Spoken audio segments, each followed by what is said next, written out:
जरूरत होती है।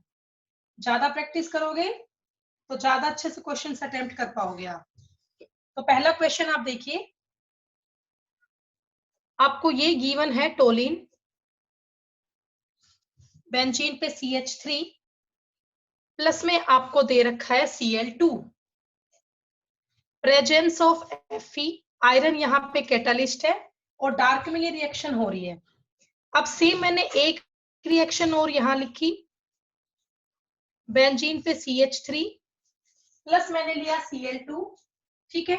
इस बार मैंने कंडीशन यहाँ पे चेंज कर दी और कंडीशन मैंने यहाँ पे कर दी 383 kelvin, presence of sunlight, 383 kelvin presence of sunlight. तो ये फर्क है बेटा इन दोनों रिएक्शन में। ध्यान से दोनों रिएक्शन को देखो और सोचो क्या आंसर इनके हो सकते हैं। तो बेटा आप देखिए ध्यान से, दोनों में क्या है, बिल्कुल सेम कंडीशन मैंने दी है, CH3 प्लस Cl2 गिवन है दोनों में। फिर क्या फर्क आपको दिख रहा है? बस कंडीशन का फर्क दिख रहा है। कंडीशन का क्या फर्क दिख रहा है? एक रिएक्शन हो रही है डार्क की प्रेजेंस में और एक में रिएक्शन हो रही है लाइट की प्रेजेंस में, बस इतना ही तो डिफरेंस है। लेकिन इतने डिफरेंस से ही प्रोडक्ट आपका चेंज हो जाएगा बेटा, इतने से डिफरेंस से ही प्रोडक्ट चेंज हो जाएगा। अब होगा क्या, ये जो टोलिन आपका है ये ortho and para directing group है। तो पहले एग्जांपल में क्या होगा बेटा, ये CH3 आपका एज इट इज रहेगा, ठीक है, और ऑर्थो पोजीशन से क्या हटेगा, H, बदले में यहाँ पे क्या आएगा, Cl। एक आंसर तो ये आएगा, प्लस में दूसरा आंसर ये होगा, बेंजीन पे CH3 है, साथ में यहाँ पर पैरा पे क्या लगा दिया, Cl, और एक H और एक Cl, साथ में क्या निकल रहा है, HCl। तो इस बार बेटा दो आंसर आपके आए, ये तो बना 1 2 ऑर्थोक्लोरोटोलिन और दूसरा आपका बना पैराक्लोरोटोलिन, ऑर्थोक्लोरोटोलिन एंड पैराक्लोरोटोलिन। तो ये आप ध्यान रखना, जब डार्क में आप ये रिएक्शन करोगे तो ऑर्थो एंड पैरा पोजीशन पे आपका क्लोरीन आके जुड़ेगा। सेकंड में हमने क्या किया, लाइट की प्रेजेंस में रिएक्शन की। तो जब आप रिएक्शन को लाइट की प्रेजेंस में करोगे तो यहाँ पे साइड चेन सब्स्टिट्यूशन होगा। अब साइड चेन तो ये है ना CH3, तो इस CH3 का एक H और यहाँ से एक Cl, साइड में क्या जाएगा, HCl, और यहाँ पर क्या बचेगा बेटा, CH2, ये CH3 से क्या बन गया, CH2, और एक यहाँ पे क्या आ गया, Cl, मतलब ये बन गया बेंजाइल क्लोराइड।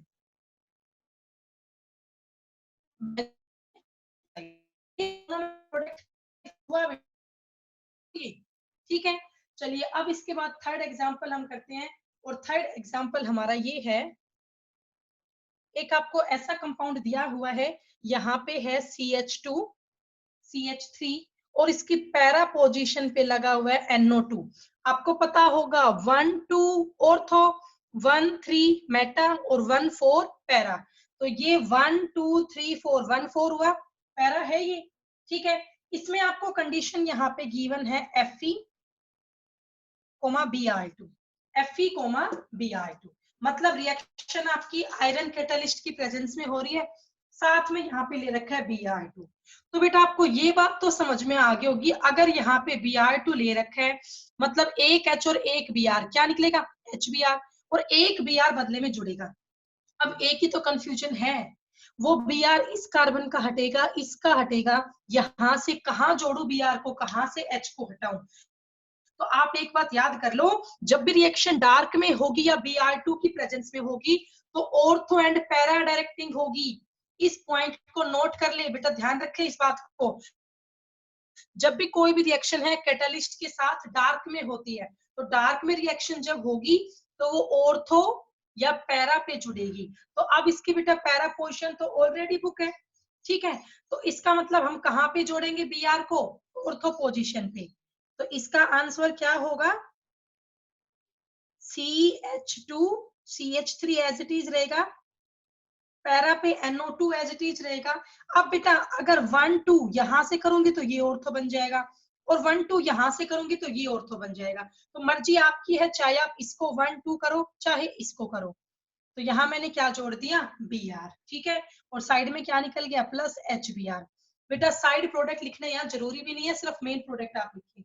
तो ये आपके इसके थर्ड क्वेश्चन का आंसर हुआ। इसके बाद आपका फोर्थ क्वेश्चन देखिए, और फोर्थ क्वेश्चन है हमारा, हमने ऐसा एक कंपाउंड लिया CH2OH और यहां हमने लिया OH और इसकी रिएक्शन हम कर रहे हैं HCl के साथ, साथ में यहाँ पे हीट का साइन है। तो बताइए इसका प्रोडक्ट क्या होगा, इसमें क्या प्रोडक्ट बनेगा। ठीक है, तो बेटा आपको ये तो समझ में आ रहा है, ये एग्जाम्पल मैंने पहले भी करवाया था, ये तो आपको समझ में आ रहा होगा। OH हटके क्या आएगा, Cl आएगा। OH हटके क्या आएगा, Cl। अब कौन सा OH हटे, बस कंफ्यूजन यहाँ है, इस OH को हटाओगे या इस OH को हटाओगे। ठीक है, तो वो OH हटेगा जिसका बॉन्ड तोड़ना आसान है। अब किसका बॉन्ड तोड़ना आसान है, सिंगल बॉन्ड को तोड़ना आसान है as compared to double bond.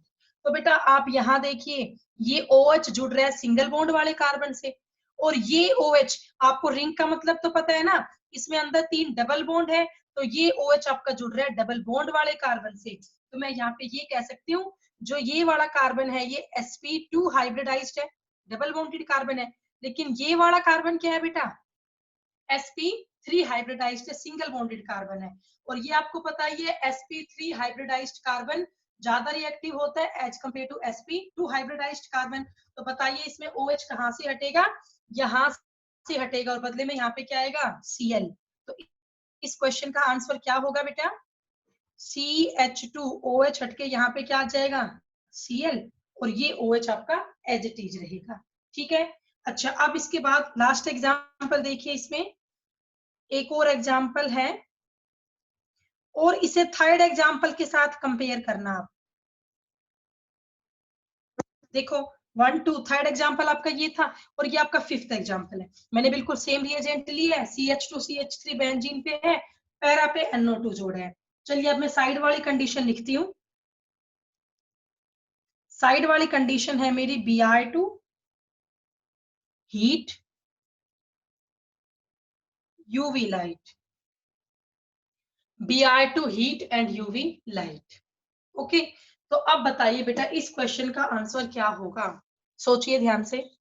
क्या फर्क है इन दोनों में, यहाँ तो सिर्फ आयरन कैटलिस्ट और Br2 था, लेकिन यहाँ पे Br2 रिएक्शन शो कर रहा है हीट और यूवी लाइट की प्रेजेंस में, तो कुछ तो फर्क दोनों में होगा। और तो यहीं पे बच्चे कंफ्यूज होते हैं इन्हीं चीजों में आके, तो इन दोनों में क्या फर्क है बताइए, कोई सोच सकते हैं इसका आंसर क्या होगा। तो बेटा इसका आंसर आपका बनेगा, इस पर रिएक्शन हीट की प्रेजेंस में हो रही है ना, प्रेजेंस ऑफ लाइट, तो डबल बॉन्ड वाले कार्बन से नेक्स्ट कार्बन, ये कौन सा कार्बन है, बेंजाइलिक, बेंजीन रिंग वाले कार्बन से नेक्स्ट कार्बन बेटा क्या होता है, बेंजाइलिक होता है। तो ये आपका बेंजाइलिक कार्बन है, तो बेंजाइलिक कार्बन से क्या हटेगा, H, और बदले में यहाँ पे क्या आएगा, Br। इट मींस आंसर आपका ये होगा CH, यहां से एक H हटके क्या आ गया, Br, ये CH3 का U है, और यहाँ पे क्या आ गया, NO2। तो ये पांचों ही बेटा एग्जाम्पल बहुत ज्यादा इंपॉर्टेंट थे, सो आप इन एग्जाम्पल्स को ध्यान से करें। इसी के साथ बेटा आपका मेथड ऑफ प्रिपरेशन जो है वो कंप्लीट हो चुका है। तो अब हम आज से नए टॉपिक की तरफ मूव करेंगे, और अब हमारा नेक्स्ट टॉपिक होगा मेथड ऑफ प्रिपरेशन। प्रिपरेशन तो हो चुकी है, फिजिकल एंड केमिकल प्रॉपर्टीज का आपका नेक्स्ट टॉपिक होगा। So our next topic is physical properties of haloalkane. Physical properties of haloalkanes। अब बेटा हम हेलो एल्केन्स की सारी फिजिकल प्रॉपर्टीज करेंगे। ठीक है, तो सबसे पहली फिजिकल प्रॉपर्टी है physical state and smell. Physical state and smell, तो अगर हम इसकी फिजिकल स्टेट की और स्मेल की बात करते हैं, तो आप कहेंगे जो हेलो एल्केन्स है ये जनरली कलरलेस होते हैं, they are generally colorless and they are sweet smelling liquid। इससे बेटा क्वेश्चन नहीं बनता, फिजिकल स्टेट स्मेल से क्वेश्चन नहीं बनते, कलरलेस और स्वीट स्मेलिंग लिक्विड ये होता है। ठीक है, जो लोअर मेंबर है बेटा, लोअर मेंबर का मतलब क्या होगा, जिसमें कार्बन एटम कम होंगे, तो जो लोअर मेंबर है वो गैसियस स्टेट में होते हैं या लिक्विड स्टेट में होते हैं, और जो हायर मेंबर है, हायर मेंबर का मतलब ये है जितने नंबर ऑफ कार्बन एटम बढ़ते जाएंगे, तो पहले वो गैसियस स्टेट में थे, कम कार्बन थे, तो थोड़े से कार्बन और बढ़े, धीरे धीरे लिक्विड स्टेट हो जाएगी, कार्बन एटम और ज्यादा बढ़े, तो जो हायर मेंबर्स है वो सॉलिड स्टेट में एग्जिस्ट करेगी। ठीक है, तो ये बेटा इसकी हुई फर्स्ट प्रॉपर्टी आपकी फिजिकल स्टेट की। ये इंपॉर्टेंट नहीं है, ये इंपॉर्टेंट है जो अब मैं करवा रही हूँ, सोल्यूबिलिटी। अब टॉपिक क्या है बेटा हमारा, सोल्यूबिलिटी। ठीक है, तो यहां से एक बड़ा इंपॉर्टेंट क्वेश्चन बनता है, और वो क्वेश्चन आपका होता है, although alkyl halides are polar in nature. Question होता है बेटा आपका, although alkyl halides are polar in nature yet they are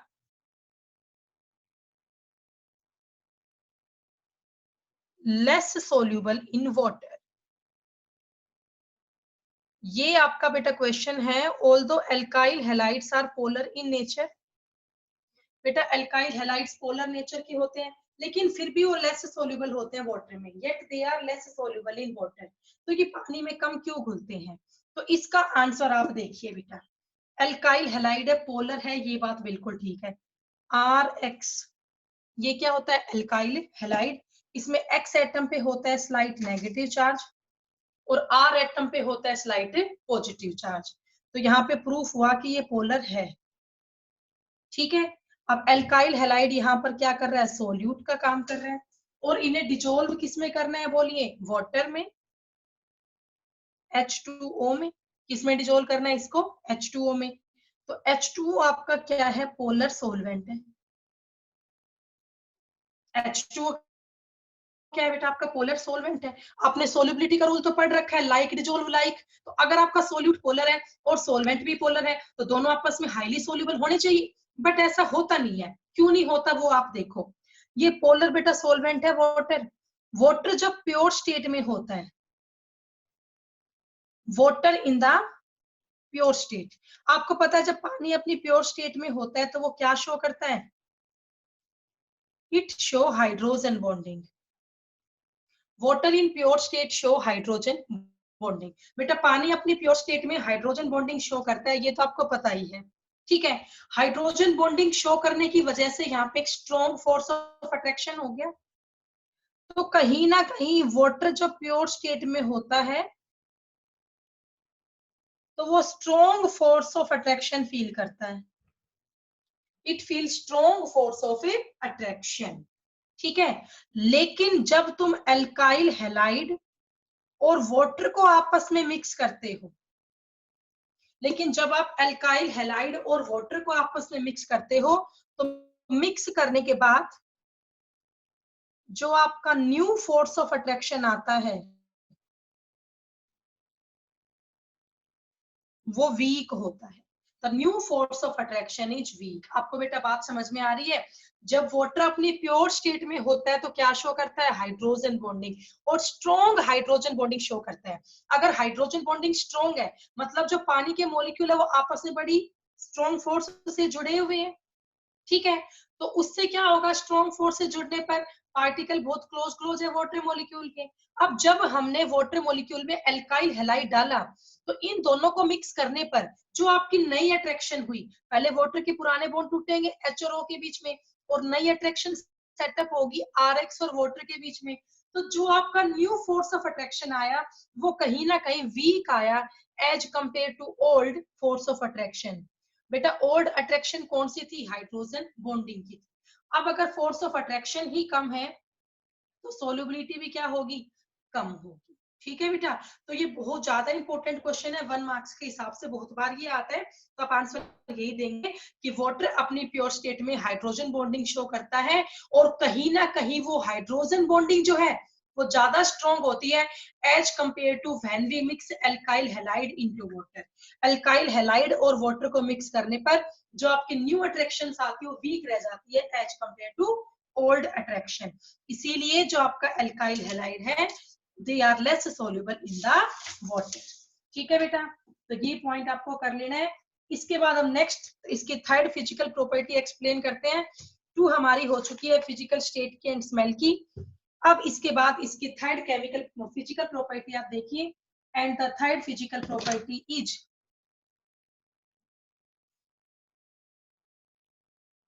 density. बेटा थर्ड फिजिकल प्रॉपर्टी क्या है? डेंसिटी है। ठीक है, तो डेंसिटी की अगर मैं बात करूं तो सिंपल सा है, जो फ्लोराइड है उसकी सबसे कम डेंसिटी होगी, फ्लोराइड से ज्यादा क्लोराइड की, क्लोराइड से ज्यादा ब्रोमाइड की, और सबसे ज्यादा आयोडाइड। बेटा एग्जाम में एक क्वेश्चन कंफर्म है अरेंज करने का, फिजिकल प्रॉपर्टी से एक ही क्वेश्चन आता है, अरेंज करने का क्वेश्चन आता है। ओके, तो आपको इसमें कंसेप्ट याद करने होते हैं। एक में तो बेटा F जुड़ रहा है, एक में ClO, एक में Br और एक में I हो, तो जितना मोलिकुलर मास बढ़ेगा उतनी डेंसिटी भी बढ़ेगी। आपको पता है ना डेंसिटी क्या होता है? Proportional to mass by volume. तो इन चारों में किसका मास ज्यादा है? आयोडीन का। तो as the mass increase, as the mass increase density also increase. तो इन चारों में आयोडीन का मास सबसे ज्यादा है, तो आप क्या कहेंगे बताओ कि यहाँ पर आयोडीन की डेंसिटी सबसे ज्यादा होगी। ओके, ये क्वेश्चन आप कर लेंगे। चलो एक एग्जांपल है वो आप करना। ये 3 मैं यहाँ पे रिएजेंट लिख रही हूँ, CCl4, CH2Cl2, CHCl3। ओके, आप इन तीनों को अरेंज करो in decreasing order of density. आप इन तीनों को अरेंज करो in decreasing order of density. तो आप इन तीनों को डिक्रीजिंग ऑर्डर ऑफ डेंसिटी में कैसे अरेंज करेंगे वो आप देखिए। बेटा सब में Cl ही जुड़ रहा है, सब में Cl जुड़ रहा है, तुम लोगों ने करके देख लिया होगा। कुछ फर्क दिख रहा है सब में? टोटल Cl यहाँ पे 4 है, यहाँ पे Cl2 ही है और यहाँ पे Cl3 है। तो जितना मोलिकुलर मास बढ़ेगा उतनी ही डेंसिटी बढ़ेगी। आपको ये बात तो समझ में आ गई। As the molecular mass increase density also increase. तो इन चारों में सबसे, इन तीनों में सबसे ज्यादा मोलिकुलर मास किसका होगा?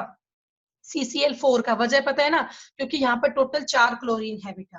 तो इन सब में हाईएस्ट किसका होगा? CCl4 का, कार्बन टेट्राक्लोराइड का। अब किस ऑर्डर में लिखना है? डिक्रीजिंग ऑर्डर में। तो CCl4 से कम किसका होगा? CHCl3 का। और सबसे कम किसका होगा?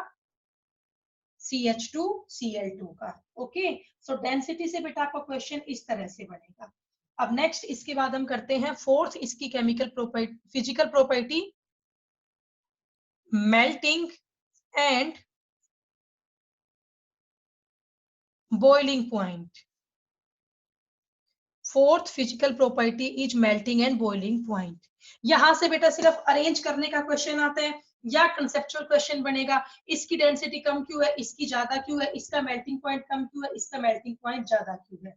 ठीक है बेटा, तो अगर मैं बात करती हूँ बॉइलिंग पॉइंट का, तो बॉइलिंग पॉइंट में कंसेप्ट क्या लगेगा? एज द साइज और मास ऑफ हेलोजन इंक्रीज,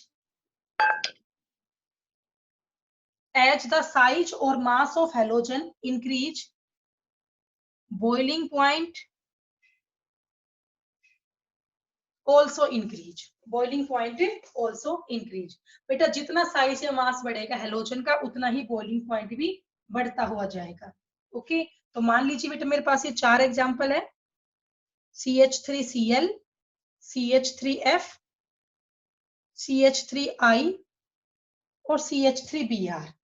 तो इन चारों में सबसे हाई बॉइलिंग पॉइंट किसका होगा? इनको अरेंज कीजिए, ऑर्डर आप कोई भी रखे कोई फर्क नहीं पड़ेगा। तो बताइए इन चारों में सबसे हाई बॉइलिंग पॉइंट किसका होगा? मैंने कंसेप्ट यहाँ लिख दिया, एज द साइज और mass of halogen increase boiling point also increase. तो बेटा आपको समझ में आ गया, मास ऑफ हेलोजन सबसे हाईएस्ट किसका है? आई का है। तो इन चारों में सबसे हाई बॉइलिंग पॉइंट भी किसका होगा? CH3I का। उससे कम CH3Br का। देन आपका CH3Cl और लास्ट में क्या आएगा CH3F आएगा। ठीक है, ये आप कर लेंगे बेटा। चलिए अब इसके बाद नेक्स्ट एग्जाम्पल है सेकंड एग्जाम्पल। सेकंड एग्जाम्पल है आपका ये CH3Cl, CHBr3, CHCl3 और CHI3। इन चारों को आप अरेंज करें increasing order of boiling point में।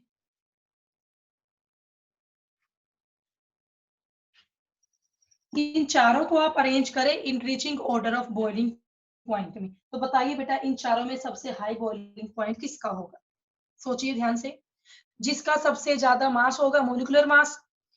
तो आप देखिए ये तो है CHI3। CHI3 होता है आयोडोफोम। ये है CHCl3। CHCl3 क्या होता है? क्लोरोफोम।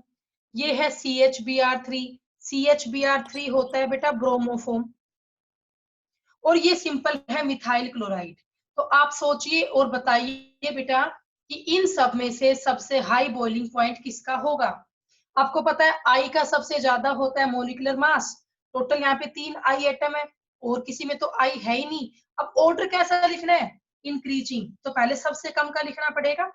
सबसे हाई तो आई वाले का होगा, उससे कम Br वाले का होगा, Br से कम अब Cl के 2 है लेकिन इसमें Cl है 3 और इसमें Cl एटम है 1। तो चारों में से सबसे कम किसका बैठेगा मोलिकुलर मास? CH3Cl का। तो सबसे पहले बेटा क्या आएगा? CH3Cl। इससे ज्यादा इस बार ऑर्डर इंक्रीजिंग लिखना है ना। इससे ज्यादा किसका होगा?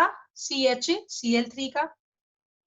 इससे ज्यादा होगा CHBr3 का और सबसे ज्यादा होगा CHI3 का। ठीक है बेटा। तो CH3Cl का सबसे कम, फिर क्लोरोफॉर्म होगा, देन आपका ब्रोमोफॉर्म होगा एंड देन आपका आयोडोफॉर्म होगा। ओके, चलिए अब नेक्स्ट एग्जांपल हम इसका करते हैं आइसोमेरिक स्पीसीज के लिए। उसमें एक बच्चे का कंफ्यूजन भी था। उषा बेटा आप देख रहे होंगे तो मैं आपका कंफ्यूजन दूर करना चाहूंगी यहाँ पे आइसो और नियो का। देखिए ध्यान से बेटा, मैं आपको एक मोलिकुलर फॉर्मूला देती हूँ। अभी हम बॉइलिंग पॉइंट का टॉपिक पढ़ रहे हैं, बॉइलिंग पॉइंट और मेल्टिंग पॉइंट का। ओके, टॉपिक क्या है देखिए बेटा यहाँ पे। तो मैंने आपको ये कहा आपके पास ये एक कंपाउंड है C5H11Br। C5H11Br। एक तो आप इसके आइसोमेरिक स्पीसीज बनाओ।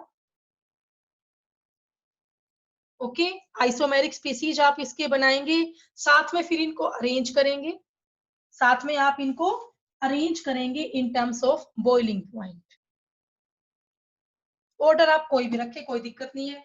तो सबसे पहले आप C5H11Br के बेटा आइसोमर्स बनाओ। तो पहले स्ट्रेट चेन बना ले। C5 है ना, CH3 CH2 CH2 CH2 CH2 Br। कोई दिक्कत शायद किसी को नहीं होगी। टोटल C5 है, H11 और एक आपका Br है। इसका नाम बोलिए। कॉमन नेम लिखू तो N पेंटाइल ब्रोमाइड। और मैं ना यहाँ कॉमन नेम का यूज करूंगी बेटा, N पेंटाइल ब्रोमाइड। ठीक है, कोई दिक्कत? बेटा N क्यों लिखा? स्ट्रेट चेन में कार्बन है वो 3 से ज्यादा है तो N तो लिखा ही जाएगा, N पेंटाइल ब्रोमाइड। चलिए अब इसका नेक्स्ट आइसोमर बनाते हैं आइसो। आइसो आपको ध्यान है टर्मिनल कार्बन के, ये आपका बेटा पहला कार्बन है, एंड का कार्बन है, ये टर्मिनल कार्बन हुआ। इसके नेक्स्ट कार्बन पे अगर एक मिथाइल हो तो ये टर्म क्या होती है? आइसो। ध्यान आया आपको बेटा? टर्मिनल कार्बन के नेक्स्ट कार्बन पे अगर एक मिथाइल होगा तो उसको हम क्या बोलेंगे? आइसो। तो ये आपका आइसो बनना। अब टोटल कार्बन यहाँ पे 5 है तो 3 तो आपके हो ही चुके हैं, 1 2 3। तब फोर्थ नंबर पे फिर एक कार्बन, फिफ्थ नंबर पे फिर पे एक कार्बन और यहाँ हमने क्या जोड़ दिया? Br। अब बाकी आप इनकी वैलेंसीज को पूरा करते जाए। तो इसका बेटा मैं IUPAC नेम की बात नहीं कर रही, मैं सिर्फ यहाँ कॉमन नेम की बात कर रही हूँ। तो इसका कॉमन नेम क्या होगा? तो क्या ये आइसो है? बिल्कुल। टर्मिनल कार्बन के नेक्स्ट कार्बन पे क्या जुड़ रहा है? मिथाइल। तो ये आइसो बना। तो इसका नाम क्या होगा? आइसो। टोटल कार्बन कितने हैं? 1 2 3 4 5। तो 5 कार्बन से क्या हो जाएगा? पेंटाइल। और Br से क्या हुआ, ब्रोमाइड। सो इसका नाम बेटा क्या बना, आइसोपेंटाइल ब्रोमाइड। अब इसका नियो और बनाए। नियो क्या होता है, टर्मिनल कार्बन के नेक्स्ट कार्बन पे, टर्मिनल कार्बन के नेक्स्ट कार्बन पे, ये बेटा सबसे लास्ट का कार्बन है, मतलब ये साइड के कार्बन, उसे बोलते हैं टर्मिनल कार्बन। उसके नेक्स्ट कार्बन पे अगर 2 मिथाइल ग्रुप होते हैं तो उसको हम क्या बोलते हैं, नियो। अब टोटल आपके पास 5 कार्बन है, 1 2 3 4 तो आपके यूज हो चुके हैं, तो ये आपका बचा 5th कार्बन CH2, इससे मैंने क्या जोड़ दिया, Br।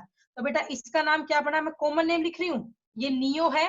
टोटल कार्बन काउंट करते हैं कॉमन नेम में, टोटल तो 1 2 3 4 5 ही है, नियो पेंटाइल और Br से क्या हुआ, ब्रोमाइड। ये बेटा इसके 3 आइसोमर बन गए। चलो अब इसके 2 और बनाते हैं, सेकेंडरी और टर्शरी। सेकेंडरी सेक, सेकेंडरी क्या होता है, यहां देखिए सब ध्यान से, जिस कार्बन पे हेलोजन हो, इस कार्बन पे मेरा क्या है, Br, उसके पास एक तो हो H और 2 हो R ग्रुप, होता है सेकेंडरी। जिस कार्बन पे हेलोजन है उसके पास एक HO और 2 R ग्रुप हो तो वो होता है सेकेंडरी। अब टोटल तुम्हारे पास बेटा कितने कार्बन है, 5। तुमने 5 में से एक कार्बन तो यूज कर लिया, अभी आप लोगों के पास 4 कार्बन बचे हैं, तो आपको 4 कार्बन को 2 हिस्सों में बांटना है। तो बेटा कुछ बच्चे बांटेंगे 2O2 में, C2H5 यहाँ, C2H5 यहाँ, और कुछ बच्चे बेटा ऐसा भी सोचेंगे कि 2 में क्यों बांटे, यहाँ एक पॉसिबिलिटी और भी है, एक तरफ कार्बन 3 दे, एक तरफ कार्बन 1 ही दे। आई बेटा बात समझ में, जिस कार्बन पे हेलोजन है उस पे एक H और 2 R ग्रुप, उसको हम बोलते हैं सेकेंडरी हेलाइड। क्या बोलते हैं, सेकेंडरी हेलाइड। तो ये दोनों ही सेकेंडरी है, जिस कार्बन पे हेलोजन है वहां 2 R ग्रुप है, 2 R ग्रुप है, तो इन दोनों का अब कॉमन नेम एक ही होगा, और इन दोनों का कॉमन नेम होगा सेक। सेक का मतलब सेकेंडरी, सेक का मतलब है सेकेंडरी, सेक। टोटल कार्बन कितने हैं, 5, तो पेंटाइल, और Br से क्या होगा बेटा, ब्रोमाइड। सेक का मतलब क्या है यहाँ पे, सेकेंडरी। अब बेटा बच गया टर्शरी, इसी पेज पे समझाती हूँ, टॉपिक बीच में रह जाएगा। टर्शरी का मतलब क्या होता है, जिस कार्बन पे हेलोजन हो, इस वाले सी पे मैंने लगा दिया Br, इस पे तीनों ही R ग्रुप होने चाहिए, H तो एक भी होनी नहीं चाहिए। टर्शरी में क्या होता है, जिस कार्बन पे हेलोजन हो उस पे तीनों ही R ग्रुप हो, ठीक है। तो अब बताइए बेटा, टोटल आपके पास 5 कार्बन थे, एक आपका यूज हो गया, बच गए 4 कार्बन, तो आपको 4 कार्बन को 3 पार्ट्स में बांटना है, आपको 4 कार्बन को 3 हिस्सों में बांटना है। तो कैसे बटेगा, एक के पास तो एक कार्बन आएगा, यहाँ भी एक कार्बन दे दिया, यहाँ पे 2 लगाए, तो बेटा यही पॉसिबिलिटी है ना, 4 कार्बन को आपको 3 हिस्सों में बांटना है, तो ऐसा ही होगा, 2 के पास तो 1 आएगा, एक के पास 2 आएगा। ये समझ में आया। तो अब इसको हम बोलते हैं, ये टर्शरी बना, टर्शरी का मतलब टाइट। टर्शरी को क्या लिखोगे, टाइट। टोटल कार्बन 1 2 3 4 5, तो पेंटाइल, और Br से क्या बना, ब्रोमाइड। तो बेटा शायद अब आप लोगों को समझ में आ गया हो सेक, टाइट, आइसो और नियो में क्या डिफरेंस होता है। आइसो का मतलब है टर्मिनल कार्बन के नेक्स्ट कार्बन पर एक मिथाइल, नियो होता है टर्मिनल कार्बन के नेक्स्ट कार्बन पे 2 मिथाइल, सेक होता है जिस कार्बन पे हेलोजन है वहां पे 2 R ग्रुप है, और टाइट होता है जिस कार्बन पे हेलोजन है वहां पे 3 R ग्रुप। तो बेटा अब आप ये देखो, ये मैंने 5 आइसोमर यहाँ पे बनाए हैं, ओके, और इन पांचों आइसोमर का सेम मोलिकुलर फॉर्मूला है, तो पांचों का सेम ही क्या होगा, मोलिकुलर मास होगा। अब हम बात करेंगे यहाँ पर इन तीनों की, बेटा मेन बात होती है नॉर्मल, आइसो और नियो की। तो अब इन तीनों में से किसका बॉइलिंग पॉइंट सबसे ज्यादा होगा, मैं यहाँ लिखती हूँ बेटा नॉर्मल का सबसे ज्यादा होगा, उससे कम होगा आइसो और नियो का।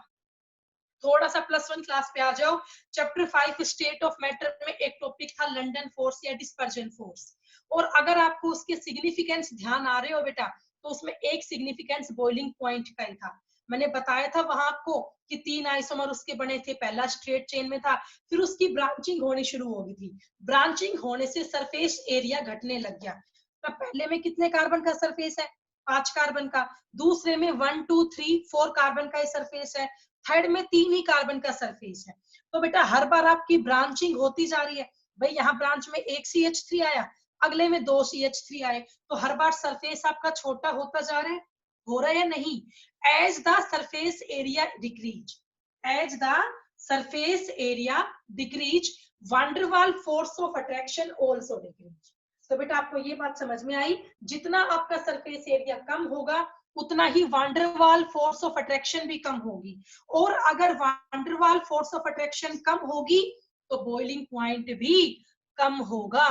तो इन तीनों में से बेटा जो आपका नॉर्मल है उसका सबसे ज्यादा बॉइलिंग पॉइंट होगा, उससे कम होगा आइसो का, उससे कम होगा नियो का। या आप ये बोल सकते हैं प्राइमरी का सबसे ज्यादा बॉइलिंग पॉइंट होगा, प्राइमरी से कम होगा सेकेंडरी का, और सेकेंडरी से भी कम होगा टर्शरी का। ये तीनों ही प्राइमरी है, इनसे कम किसका होगा? सेकेंडरी का, और सबसे कम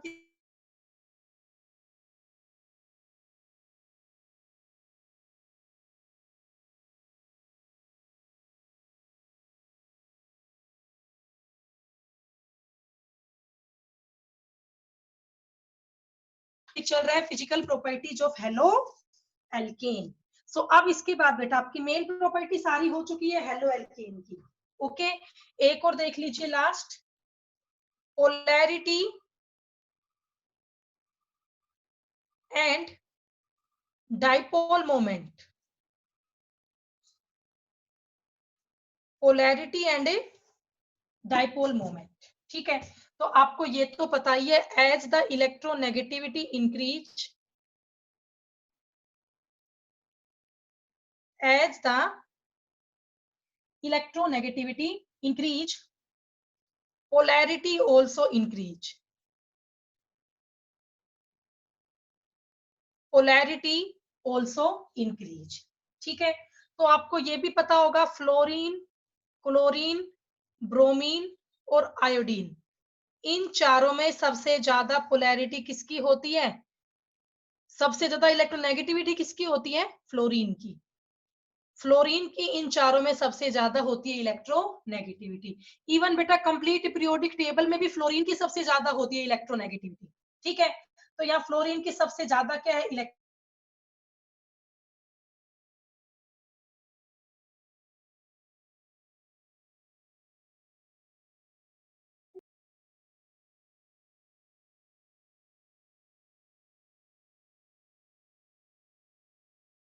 स्लाइट पॉजिटिव चार्ज, और हेलोजन